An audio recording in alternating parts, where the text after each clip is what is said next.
Nəhayət ki, 2025-ci ildə stomatologiya üçün ən vacib konferanslardan biri 33-cü Dünya Üçgen Cərrahları və 1-ci Türk Dövlətləri konfransı başladı. Mən hər zaman konferansda öz çıxışında şəhid stomatoloqları yad edirəm və bundan sonra elmi çıxışıma başladım.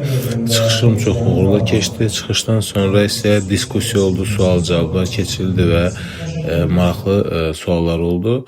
Fasilədə biz otelin Bakıya gözəl görüntüsünü seyr edirdik. Həqiqətən də şəhərimiz çox gözəldir. Fasilədən sonra isə konferansımız kadavr kursu, yəni meyitlərin üzründə canlı əməliyyatla yekunlaşdı. Konferansın ilk günün axşamı isə rəsmi açılış mərasimi oldu. Dövlət himnindən başlayan açılışda yerli və xarici qonaqlar açılış nitqi söylədilər.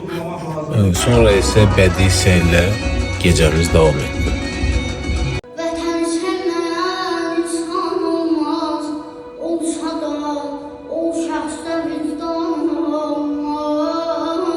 Və beləcə konferansın ilk günü və açılış mərasimi uğurla başa çatdı. Bizi isə qarşıda hələ 2 gün çox gözəl və maraqlı elmi çıxışlar gözləyir.